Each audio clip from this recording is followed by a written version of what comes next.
श्री शिव महापुराण और उसके अंतर्गत शत्रुद्र संहिता। और हम जान रहे हैं शिव के अवतारों की कथा मेरे आभा शर्मा जावास के साथ।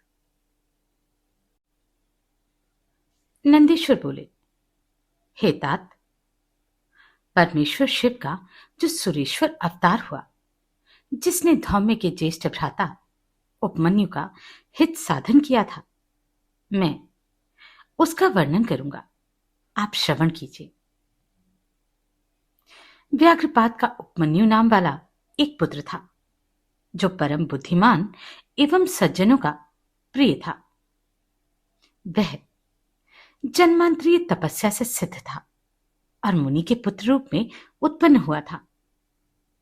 वह व्याघ्रपात पुत्र उपमन्यु जब बालक था, तभी से अपनी माता के साथ मामा के घर निवास करने लगा। देवयुग से वह दरिद्र था। उसने कभी अपने मामा के घर में थोड़ा सा दूध पी लिया था। फिर दूध के प्रति उसकी लालसा बढ़ गई और माता से बारंबार दूध मांगने लगा। तब पुत्र का वह वचन सुनकर उस तपस्विनी माता ने घर के भीतर प्रवेश करके एक उत्तम उपाय किया। उसने उच्च वृत्ति से एकत्रित बीजों को पीसकर उस आटे को पानी में घोलकर पुत्र को बहला फुसलाकर वह कृत्रिम दूध उसे दे दिया। माता के द्वारा दिए गए कृत्रिम दूध को पीकर वह बालक, यह दूध नहीं है, इस प्रकार माता से बोलकर पुनः रोने लगा। पुत्र का रुदन सुनकर कमला के समान कोमलांगी माता ने हाथों से पुत्र के नेत्रों को पोंछकर दुखी होकर उससे कहा, हे पुत्र, हम तो सदैव वन में निवास करते हैं, अतः यहां दूध की प्राप्ति कैसे संभव है? शिवजी को प्रसन्न किए बिना तुम्हें दूध की प्राप्ति नहीं हो सकती। हे पुत्र, पूर्व जन्म में शिवजी को उद्देश्य करके जो कर्म किया जाता है, वह उससे अवश्य प्राप्त होता है, इसमें संदेह नहीं करना चाहिए।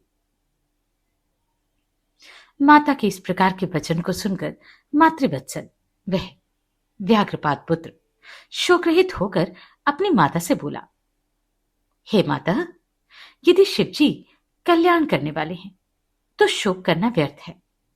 हे महाभागे, शोक का त्याग करो, सब भला ही होगा। हे माता, अब मेरी बात सुनो। यदि कहीं भी वे महादेव जी होंगे तो मैं थोड़े अथवा अधिक काल में उनसे क्षीर का समुद्र प्राप्त कर लूंगा। नंदीश्वर बोले, इस प्रकार अपना निश्चय बताकर तथा मेरा कल्याण हो, ऐसा प्रेम पूर्वक कहकर वह बालक माता को भली भांति प्रणाम कर उससे विदा ले तप करने के लिए चल पड़ा।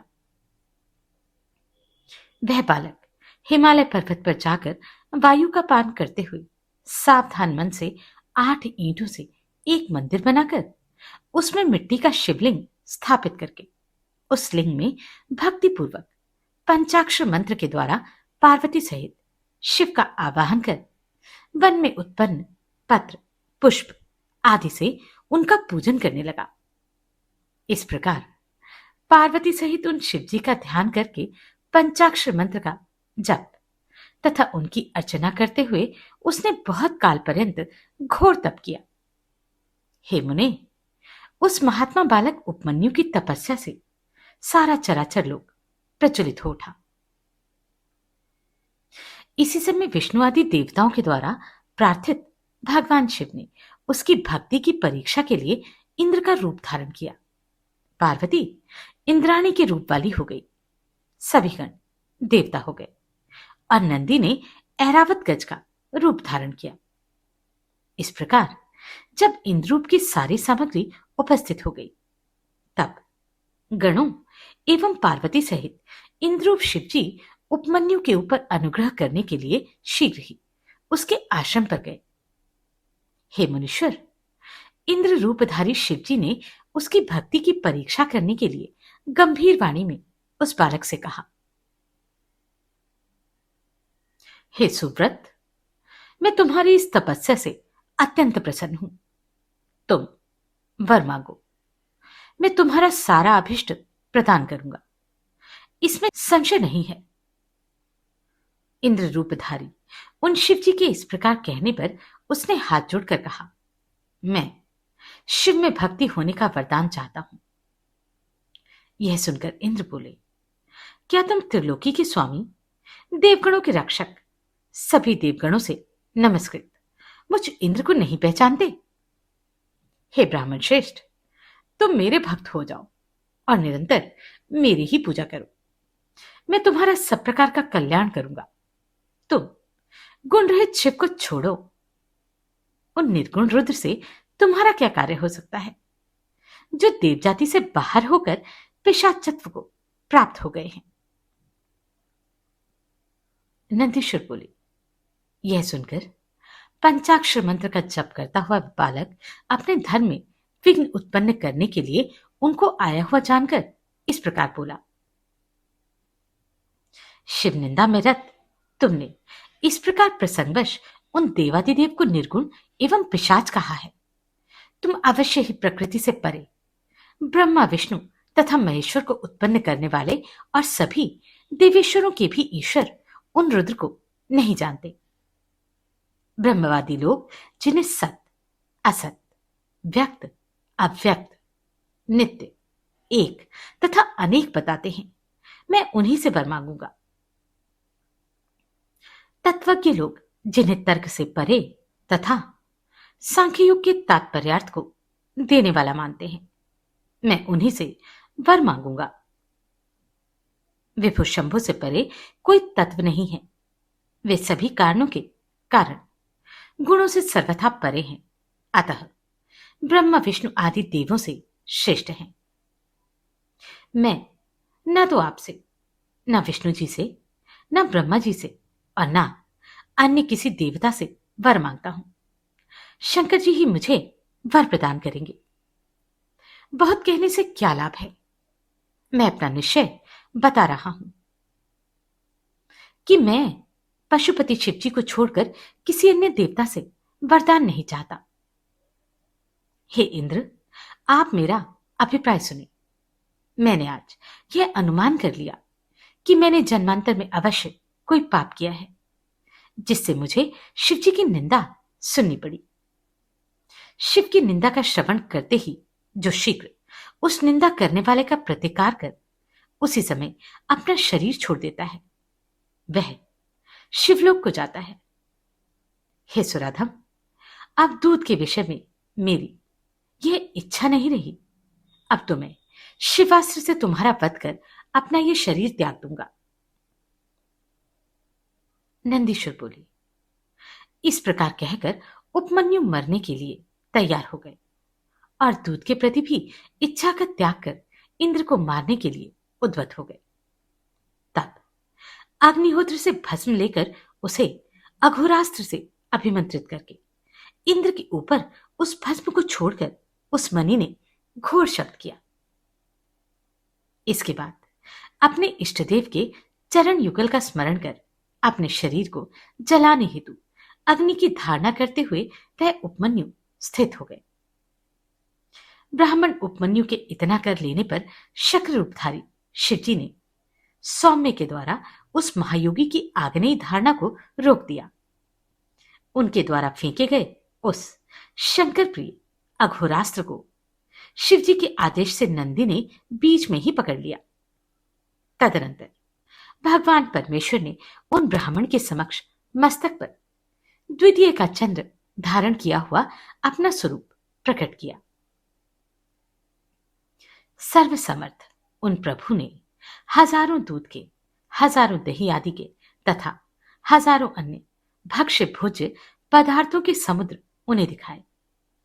इसी प्रकार उन शंभु ने देवी पार्वती के साथ बैल पर सवार हो त्रिशूल आदि आयुधों को हाथ में धारण किए हुए गणों के सहित अपना रूप भी उनके समक्ष प्रकट किया। उस समय स्वर्गलोक में दुदुम्बियां बजने लगी, आकाश से फूलों की वर्षा होने लगी तथा ब्रह्मा विष्णु आदि देवगणों की उपस्थिति से दसों दिशाएं ढक गई। इसके बाद उपमन्यु आनंद सागर से उठी हुई लहरों से मानो घिर से गए और भक्ति से विनम्रचित हो शिवजी को दंडवत प्रणाम करने लगे। इसी समय भगवान शिवजी ने मुस्कुराकर उपमन्यु को आओ आओ इस प्रकार बुलाकर उनका मस्तक सूंघकर उन्हें वर प्रदान किया। शिवजी बोले, हे वत्स, हे उपमन्यु, मैं तुम्हारे श्रेष्ठ आचरण से प्रसन्न हूं। विप्रुषे, अब मैंने परीक्षा कर ली कि तुम हमारे दृढ़ भक्त हो। तुम्हारी मुझ में इसी प्रकार की भक्ति बनी रहेगी। तुम्हारे सभी दुख दूर हो जाएंगे। तुम सदा सुखी रहोगे। अब तुम सर्वदा अपने भाई बंधुओं सहित स्वेच्छापूर्वक भक्ष्य आदि भोगों का भोग करो। हे महाभाग्यवान उपमन्यु, ये पार्वती तुम्हारी माता है। मैंने आज से तुम्हें अपना पुत्र मान लिया। तुम सर्वदा कुमार बने रहोगे। हे महामुने, मैंने प्रसन्न होकर दूध, दही, घी एवं मधु के हजारों समुद्र तथा भोज्य भक्ष्यादि पदार्थों से पूर्ण हजारों समुद्र तुमको प्रदान किए। तुम उन्हें प्रेम पूर्वक ग्रहण करो। मैं तुम्हें अमृत तथा शाश्वत गाणपत्य भी प्रदान करता हूं। मैं महादेव तुम्हारा पिता हूं तथा ये जगदम्बा तुम्हारी माता। अब तुम अन्य मनोवांछित वरों को भी प्रेम पूर्वक मांग लो। तुम अजर, अमर, दुख से रहित, यशस्वी, परम तेजस्वी, दिव्य ज्ञानी तथा महाप्रभु हो जाओ। इसके बाद प्रसन्नचित शिवजी ने उनके घोर तप का स्मरण कर पुनः मुनि उपमन्यु को 10 दिव्य वरदान, पाशुपत व्रत, पाशुपत ज्ञान, व्रत योग, भाषण, अभिक्षमता, दक्षता तथा अपना पद भी प्रदान किया। इस प्रकार वरदान देकर उन्हें अपने दोनों हाथों से पकड़कर उनका मस्तक सूंघकर, यह तुम्हारा पुत्र है, ऐसा कहकर महादेव जी ने उन्हें पार्वती को समर्पित कर दिया। देवी ने यह सुनकर उनके सिर पर प्रेम पूर्वक अपना करकमल रखकर उन्हें अक्षय कुमार पद प्रदान किया। दूध का स्वाद उत्पन्न करने वाले समुद्र ने स्वयं उठकर एकत्र पिंडीभूत और अनश्वर क्षीर समुद्र उसे प्रदान किया। संतुष्टचित महेश्वर ने योगेश्वर सदा संतुष्टता, अनश्वर ब्रह्म विद्या तथा परम समृद्धि उन्हें प्रदान की। इस प्रकार वे उपमन्यु शिव और पार्वती से दिव्य वर और नित्य कुमारत्व प्राप्त कर परम प्रसन्न हुए। तदनंतर प्रसन्नचित होकर हाथ जोड़कर प्रणाम करके उन्होंने देवाधिदेव महेश्वर से प्रीतिपूर्वक वर मांगा। उपमन्यु बोले, हे देव देवेश, प्रसन्न हूं। हे परमेश्वर, प्रसन्न हूं और अपनी दिव्य परम तथा चिरस्थायिनी भक्ति प्रदान कीजिए। हे महादेव, अपने संबंधियों के प्रति श्रद्धा भाव, अपना दास्य, परम स्नेह तथा अपना नित्य सानिध्य मुझे प्रदान कीजिए। नंदीश्वर बोले, ऐसा कहकर उन द्विजोत्तम उपमन्यु ने प्रसन्नचित होकर हर्ष से गदगद वाणी से महादेव की स्तुति की। इस प्रकार उनके द्वारा स्तुति किए जाने पर सकलेश्वर प्रभु शिव ने प्रसन्नचित होकर सबके सुनते सुनते ही उपमन्यु से कहा, हे वत्स, हे उपमन्यु, तुम धन्य हो और विशेष रूप से मेरे भक्त हो। हे अनघ, तुमने मुझसे जो कुछ मांगा वह सब मैंने तुम्हें प्रदान किया। तुम सर्वदा अजर, अमर, दुख रहित, सर्वपूज्य, निर्विकार एवं भक्तों में श्रेष्ठ हो जाओ। हे द्विजोत्तम, तुम्हारे बांधव, तुम्हारा गोत्र एवं कुल अक्षय बना रहेगा और मुझमें तुम्हारी शाश्वत भक्ति बनी रहेगी। हे मुने, मैं तुम्हारे आश्रम में नित्य निवास करूंगा। हे वत्स, तुम इच्छानुसार जब तक चाहो तब तक इस लोक में निवास करो। किसी भी वस्तु के लिए तुम्हें उत्कंठा नहीं रहेगी, अर्थात तुम सर्वदा पूर्ण काम रहोगे। नंदीश्वर बोले। ऐसा कहकर उन्हें श्रेष्ठ वरदान देकर पार्वती एवं गणों के साथ वे भगवान शिव वहीं पर अंतर्हित हो गए। इसके बाद प्रसन्नचित उपमन्यु शिव जी से श्रेष्ठ वर प्राप्त कर अपनी माता के समीप गए और उन्होंने माता से सारा वृतांत निवेदन किया। उसे सुनकर उनकी माता परम हर्षित हुई। वे उपमन्यु भी सभी के पूज्य हुए और सदा अधिकाधिक सुख प्राप्त करने लगे। हे तात, इस प्रकार मैंने परमात्मा शिव के सुरेश्वर अवतार का वर्णन कर दिया, जो सज्जनों को सदा सुख प्रदान करने वाला है। यह आख्यान सर्वथा निष्पाप, सभी मनोरथों को पूर्ण करने वाला, स्वर्ग देने वाला, यश बढ़ाने वाला, आयु की वृद्धि करने वाला तथा सज्जनों को भोग तथा मोक्ष प्रदान करने वाला है। जो इसे भक्तिपूर्वक सुनता अथवा सुनाता है, वह इस श्लोक में सब प्रकार का सुख भोग कर अंत में शिव सायुज्य प्राप्त कर लेता है। नंदीश्वर बोले। हे सनत कुमार, अब विभु परमात्मा शिव जी के परम पवित्र जटिल नामक अवतार को अत्यंत प्रेम पूर्वक सुनिए। पूर्व समय में दक्ष की कन्या सती अपने पिता से अनादर प्राप्त कर उनके यज्ञ में अपना शरीर त्याग कर हिमालय द्वारा मैना के गर्भ से पार्वती नाम से उत्पन्न हुई। वे पार्वती अपनी सखियों समेत घोर वन में जाकर शिव को अपना पति बनाने की इच्छा करती हुई अत्यंत निर्दोष तप करने लगी। तब नाना प्रकार की लीला में प्रवीण शिवजी ने उनकी तप की भलीभांति परीक्षा के लिए पार्वती के तप स्थान पर सप्त ऋषियों को भेजा। उन मुनियों ने वहां जाकर यत्नपूर्वक आदर के साथ उनके तप की परीक्षा ली, किंतु वे सफल नहीं हुए। तब वे पुनः लौटकर शिवजी के पास आए और उनको प्रणाम कर आदर पूर्वक सारा वृतांत निवेदन किया तथा उनकी आज्ञा लेकर स्वर्गलोक चले गए। उन मुनियों ने अपने अपने स्थान को चले जाने पर सुंदर लीला करने वाले भगवान शंकर ने पार्वती के भाव की परीक्षा करने का विचार किया।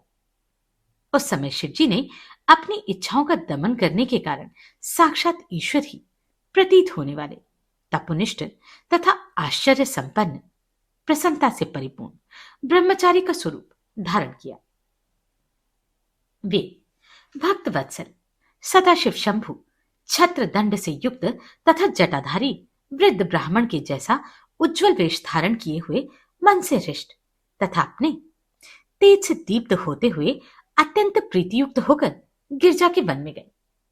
वहां उन्होंने सखियों से घिरी हुई तथा वेदी के ऊपर विराजमान चंद्रकला के समान शोभित होती हुई और विशुद्ध स्वरूप वाली उन पार्वती को देखा। तब ब्रह्मचारी वेशधारी भक्त वत्सल शिव जी उन देवी को देखकर प्रीतिपूर्वक बड़ी उत्सुकता से उनके समीप गए। तब पार्वती ने भी अद्भुत तेजस्वी, रोम बहुल अंगों वाले, शांति प्रकट करते हुए दंड तथा मृग चर्म से युक्त कमंडलु धारण किए हुए उन जटाधारी वृद्ध ब्राह्मण को आया देखकर पूजोपचार सामग्री से परम प्रेम पूर्वक उनका पूजन किया और पूजन करने के पश्चात आनंद पूर्वक सादर उन ब्रह्मचारी से कुशल क्षेम पूछा कि आप ब्रह्मचारी का रूप धारण किए हुए कौन हैं, कहां से आए हैं, जो अपने तेज से इस वन प्रदेश को प्रकाशित कर रहे हैं। हे वेद विदों में श्रेष्ठ, बताइए। नंदीश्वर बोले। पार्वती के इस प्रकार पूछने पर उन ब्रह्मचारी द्विज ने पार्वती के भाव की परीक्षा करने की दृष्टि से प्रसन्न हो शीघ्रता से कहा, मैं अपने इच्छानुसार इधर उधर भ्रमण करने वाला ब्रह्मचारी, द्विज तपस्वी तथा सबको सुख पहुंचाने वाला और दूसरों का उपकार करने वाला हूं, इसमें संशय नहीं है। नंदीश्वर बोले। ऐसा कहकर वे भक्तवत्सल ब्रह्मचारी रूप शंकर अपना स्वरूप छिपाते हुए पार्वती के सन्निकट स्थित हो गए। ब्रह्मचारी बोले, हे महादेवी, मैं तुमसे क्या बताऊं, कुछ कहने योग्य नहीं है। मुझे जो कि अनर्थकारी और अत्यंत अशोभनीय कार्य दिखाई पड़ रहा है। तुम्हें समस्त सुखों की साधनभूत भोग सामग्री प्राप्त है, किंतु इन सभी प्रकार के भोगों के रहते हुए भी तुम इस नवीन युवावस्था में व्यर्थ कष्ट सहती हुई तप कर रही हो। तुम कौन हो, किसकी कन्या हो, और इस निर्जन वन में प्रयतात्मा मुनियों के लिए भी कठिन यह तप क्यों कर रही हो? नंदीश्वर बोले। इस प्रकार की उनकी बात सुनकर परमेश्वरी पार्वती हंसकर प्रेम पूर्वक उन श्रेष्ठ ब्रह्मचारी से कहने लगी। पार्वती जी बोली, हे ब्रह्मचारिण, हे विप्र, हे मुनि, आप मेरा सारा वृतांत सुनिए। इस समय मेरा जन्म भारतवर्ष में हिमालय के घर में हुआ है। मैं इसके पूर्व प्रजापति दक्ष के घर में जन्म लेकर सती नाम से शंकर जी की पत्नी थी। पति की निंदा करने वाले पिता दक्ष के द्वारा किए गए अपमान के कारण मैंने योग के द्वारा अपना शरीर त्याग दिया था। हे द्विज, इस जन्म में मैंने अपने पुण्य से शिव जी को प्राप्त किया था, किंतु वे कामदेव को भस्म कर मुझे त्याग करके चले गए थे। शिव जी के चले जाने पर दुखान्वित तथा लज्जित होकर मैं पिता के घर से निकलकर गुरु के वचनानुसार संयत होकर तप करने के लिए यहां आई हूं। हे ब्रह्मचारिण, मैंने मन, वाणी तथा कर्म से साक्षात शिव को पति रूप में भली भांति वर्ण किया है। मैं सत्य कहती हूं, इसमें किंचित मात्र भी असत्य नहीं है। मैं जानती हूं कि यह मेरे लिए दुर्लभ है और दुर्लभ वस्तु की प्राप्ति किस प्रकार होगी। फिर भी मैं अपने मन की उत्सुकता से इस समय तप में प्रवृत्त हूं। मैं इंद्रादि प्रमुख देवताओं, विष्णु तथा ब्रह्मा को भी छोड़कर केवल पिनाक पाड़ी भगवान शिव को वस्तुतः पति रूप में प्राप्त करना चाहती हूं। नंदीश्वर बोले, हे मुनि, पार्वती के इस निश्चय युक्त वचन को सुनकर उन जटाधारी रुद्र ने हंसते हुए यह वचन कहा। हे हिमाचल पुत्री, हे देवी, तुमने इस प्रकार का विचार क्यों किया, जो कि अन्य देवों को छोड़कर शिव के निमित्त अत्यधिक कठोर तप कर रही हो? मैं उन रुद्र को जानता हूं। सुनो, मैं तुमको बता रहा हूं। वे रुद्र बैल पर सवारी करते हैं, विकृत मन वाले तथा जटाजूट धारण करने वाले, सदा अकेले रहने वाले और विशेष रूप से वैरागी हैं। इसलिए उन रुद्र में मन लगाना तुम्हारे लिए उचित नहीं है। हे देवी, तुम्हारा और शिव का रूप आदि परस्पर एक दूसरे के विरुद्ध है। मुझे तो यह अच्छा नहीं लग रहा। अब तुम्हारी जैसी इच्छा हो वैसा करो। नंदीश्वर बोले। ऐसा कहकर ब्रह्मचारी स्वरूपधारी शिव ने उसकी परीक्षा करने के लिए उनके आगे पुनः अनेक प्रकार से अपनी निंदा की। विप्र के उस असह वचन को सुनकर देवी पार्वती को बड़ा क्रोध उत्पन्न हो गया और उन्होंने शिव निंदा परायण ब्रह्मचारी से कहा, अभी तक तो मैंने यही समझा था कि आप कोई महात्मा होंगे, किंतु मैंने इस समय आपको जान लिया। फिर भी अवध्य होने के कारण आपका वध नहीं कर रही। हे मूढ़, तुम ब्रह्मचारी के स्वरूप में आए हुए कोई धूर्त हो। तुमने शिव की निंदा की है, उससे मुझे महान क्रोध उत्पन्न हुआ है। तुम शिव से बहिर्मुख हो, इसलिए शिव को नहीं जानते। मैंने तुम्हारी जो पूजा की इसके कारण मुझे परिताप हो रहा है। जो मनुष्य तत्व को बिना जाने ही शिव की निंदा करता है, उसका जन्म भर का संचित पुण्य नष्ट हो जाता है। शिवद्रोही का स्पर्श कर मनुष्य को प्रायश्चित करना चाहिए। अरे दुष्ट, तुमने कहा कि मैं शंकर को जानता हूं, किंतु निश्चित रूप से तुम शिव को नहीं जानते। वास्तव में वे परमात्मा हैं। रुद्र, जैसे तैसे सब कुछ हो सकते हैं, क्योंकि वे माया से बहुत रूप धारण करने में समर्थ हैं।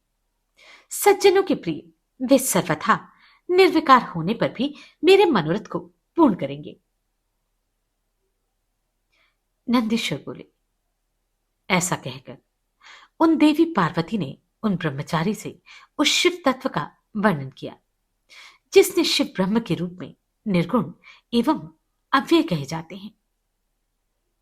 देवी के वचन को सुनकर वे ब्राह्मण ब्रह्मचारी जो ही पुनः कुछ कहने को उद्वत हुए, उसी समय शिव में संसक्त चित्त वाली तथा शिवनंदा से विमुख पार्वती ने अपनी सखी विजया से शीघ्रता से कहा, हे सखी, बोलने की इच्छा वाले ये नीच ब्राह्मण अभी भी पुनः शिव की निंदा करेंगे, अतः प्रयत्न पूर्वक इसे रोको, क्योंकि केवल शिव जी की निंदा करने वाले को ही पाप नहीं लगता, वरन जो उस निंदा को सुनता है इस संसार में वह भी पाप का भागी होता है। शिव भक्तों को चाहिए कि शिव निंदक का सर्वथा प्रतिकार कर दें, किंतु यदि वह ब्राह्मण हो तो उसे त्याग देना चाहिए और उस स्थान से शीघ्र चले जाना चाहिए। निश्चित ही यह दुष्ट पुनः शिव की निंदा करेगा, किंतु ब्राह्मण होने के कारण यह अवध्य है, अतः इसे छोड़ देना चाहिए और फिर इसे कभी नहीं देखना चाहिए। अब देर मत करो, शीघ्रता से इस स्थान को त्याग कर हम अन्यत्र चलेंगे, जिससे इस मूर्ख ब्राह्मण के साथ पुनः संभाषण न हो सके। नंदीश्वर बोले, हे मुनि, इस प्रकार कहकर ज्यों ही पार्वती ने जाने हेतु पैर उठाया, त्यों ही साक्षात शिवजी ने स्वयं उनका वस्त्र पकड़ लिया। पार्वती शिवजी के जिस स्वरूप का ध्यान करती थी, शिवजी ने वैसा ही दिव्य स्वरूप धारण कर शिवा को दिखाया और नीचे की ओर मुख की हुई उनसे कहा, हे शिवे, तुम मुझे छोड़कर कहां जा रही हो? मैं किसी प्रकार तुम्हारा त्याग नहीं करूंगा। हे अनके, मैंने तुम्हारी परीक्षा कर ली, तुम मेरे दृढ़ भक्त हो। हे देवी, मैंने तुम्हारे भाव को जानने की इच्छा से ब्रह्मचारी के स्वरूप में तुम्हारे पास आकर अनेक प्रकार के वचन कहे। हे शिवे, मैं तुम्हारी इस दृढ़ भक्ति से विशेष प्रसन्न हूं।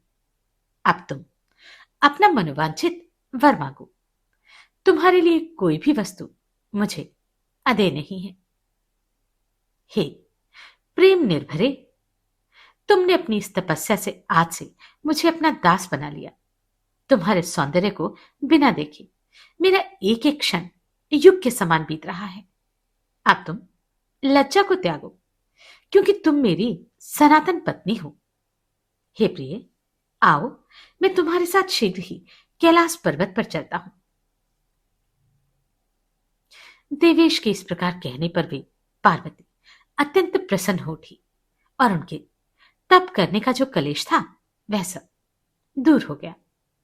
उसके बाद शिव ने उस दिव्य रूप को देखकर प्रसन्न हुई पार्वती ने लज्जा से नीचे की ओर मुख कर लिया और वे प्रीतिपूर्वक कहने लगी।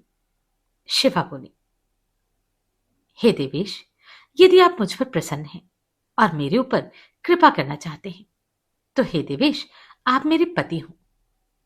ऐसा पार्वती ने शिव से कहा।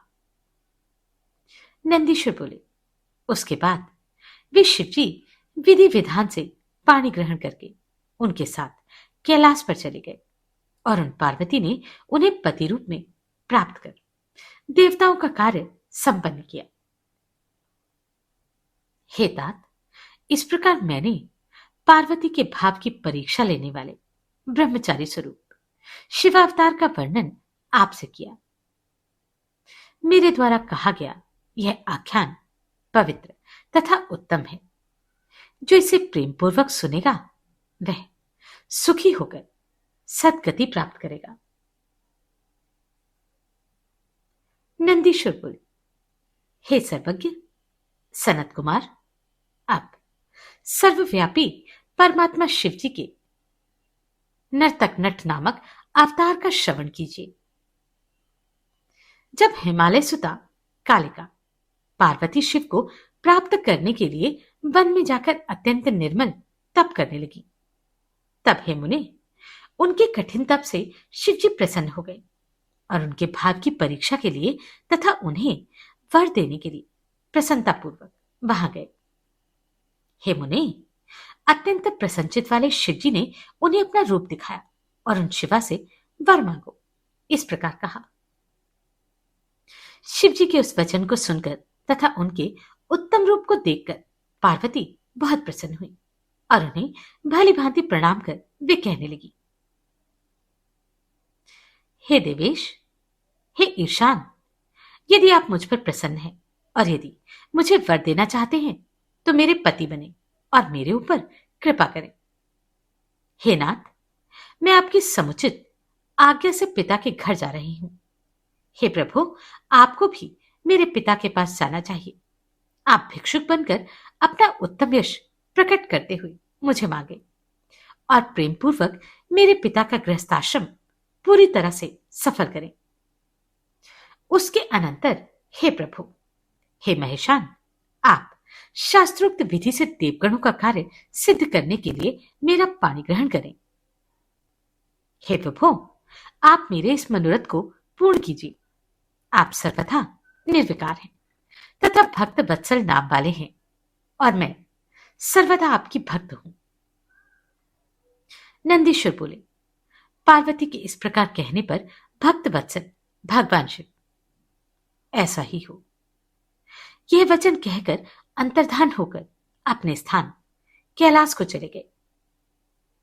इसके बाद पार्वती भी प्रसन्न होकर अपनी दोनों सखियों के साथ अपने रूप को सार्थक करके पिता के घर चली आई। पार्वती के आगमन का समाचार सुनकर हिमालय भी मैना तथा परिवार को साथ लेकर अपनी पुत्री को देखने के लिए प्रसन्नतापूर्वक गए। परम आनंदित वे दोनों पार्वती को प्रसन्न मुख देखकर उन्हें घर ले लाए और प्रीति के साथ महोत्सव मनाया। मैना तथा हिमालय ने ब्राह्मणादि को बहुत सा धन दिया और आदर के साथ वेद ध्वनि पूर्वक मंगलाचार कराया। उसके बाद मैना अपनी कन्या के साथ आंगन में प्रसन्नता पूर्वक बैठ गई और वे हिमालय गंगा स्नान करने चले गए। इसी बीच सुंदर लीलाओं वाले भक्त वत्सल शिव नाचने वाले नट का रूप धारण कर मैना के पास पहुंचे। रक्त वस्त्रधारी तथा नृत्य गान विशारद नट रूपधारी वे शिव अपने बाएं हाथ में श्रृंग, दाहिने हाथ में डमरू और पीठ पर कंथा धारण करके मैना के आंगन में प्रसन्नतापूर्वक अनेक प्रकार के नृत्य तथा अत्यंत मनोहर गान करने लगे। उन्होंने बड़ी मनोहर ध्वनि करके डमरू तथा श्रृंग बजाया और प्रीतिपूर्वक विविध प्रकार की मनोहर लीला प्रारंभ की। उन्हें देखने के लिए वहां नगर के सभी बालक, वृद्ध, पुरुष एवं स्त्रियां सहसा आ पहुंचे।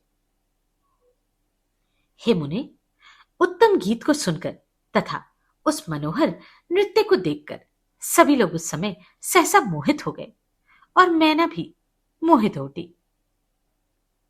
इसके बाद उनकी लीला से प्रसन्न मन वाली मैना शीघ्र ही स्वर्ण पात्र में रखे हुए रत्नों को उन्हें प्रीतिपूर्वक देने के लिए गई। उन्होंने उन रत्नों को ग्रहण नहीं किया और उन पार्वती को ही भिक्षा के रूप में मांग लिया। वे पुनः कौतुक से उत्तम नृत्य तथा गान करने लगे। उनका वचन सुनकर विस्मित हुई मैना बहुत क्रुद्ध हो गई। उन्होंने भिक्षु की भर्त्सना की और उसे बाहर निकलने की आज्ञा दी। इसी समय पर्वतराज हिमालय गंगा स्नान कर वहां आ पहुंचे। उन्होंने मनुष्य रूप धारण किए हुए उस भिक्षुक को सामने आंगन में स्थित देखा। तब मैना के मुख से वह सारा वृतांत सुनकर उन्होंने भी बड़ा क्रोध किया और उस भिक्षुक को बाहर निकालने के लिए अपने सेवकों को आज्ञा दी। मुनि सत्तम, प्रलय अग्नि के समान जलते हुए तेज से अत्यंत दुस्साह उस भिक्षुक को बाहर निकालने में कोई भी समर्थ नहीं हुआ। उसके बाद हेतात, अनेक प्रकार की लीला करने में निष्णात, उस भिक्षुक ने शैलराज को अपना अनंत प्रभाव दिखलाया। हिमालय ने शीघ्रता से उसे विष्णु रूप धारी, फिर ब्रह्म रूप और थोड़ी देर में सूर्य रूप धारण किए हुए देखा। हेतात, इसके थोड़ी ही देर बाद उसको अत्यंत अद्भुत एवं परम तेजस्वी रुद्र रूप धारण कर पार्वती के साथ मनोहर हास करते हुए देखा। इस प्रकार उन्होंने वहां उसके अनेक सुंदर रूपों को देखा और वे आनंद से विभोर हो विस्मित हो उठे। इसके बाद सुंदर लीला करने वाले उस भिक्षुक ने शैल एवं मैना से केवल पार्वती को ही भिक्षा रूप में मांगा और अन्य कुछ भी ग्रहण नहीं किया। पार्वती के वाक्यों से प्रेरित होकर भिक्षु रूप धारण करने वाले परमेश्वर इसके बाद अंतर्धान हो गए और शीघ्र ही अपने स्थान को चले गए। तब मैना एवं हिमालय को उत्तम ज्ञान हुआ कि सर्वव्यापी शिव हम दोनों को ठग कर अपने स्थान को चले गए। हमें अपनी इस तपस्विनी कन्या पार्वती को उन्हें प्रदान कर देना चाहिए। ऐसा विचार करके शिवजी में उन दोनों की उत्कट भक्ति हो गई। इस प्रकार की महालीलाएं करके शिवजी ने पार्वती से भक्तों को आनंद देने वाला विवाह प्रेम पूर्वक विधि विधान के साथ किया। हेतात, इस प्रकार मैंने पार्वती के अनुरोध को पूर्ण करने वाला शिव का सुनर्तक नट नामक अवतार आपसे कहा। हे सनत कुमार, मेरे द्वारा कहा गया यह आख्यान अत्यंत श्रेष्ठ तथा पवित्र है। जो भी इसे प्रेम पूर्वक सुनता है वह सुखी होकर सद्गति प्राप्त कर लेता है। अगले अध्याय में जानते हैं शिव के कुछ और अवतारों की कथा। नमस्कार, मैं आभा शर्मा जाबाज। अगर आपको ये प्रश्न सराहनीय लगे तो आप कंट्रीब्यूट कर सकते हैं।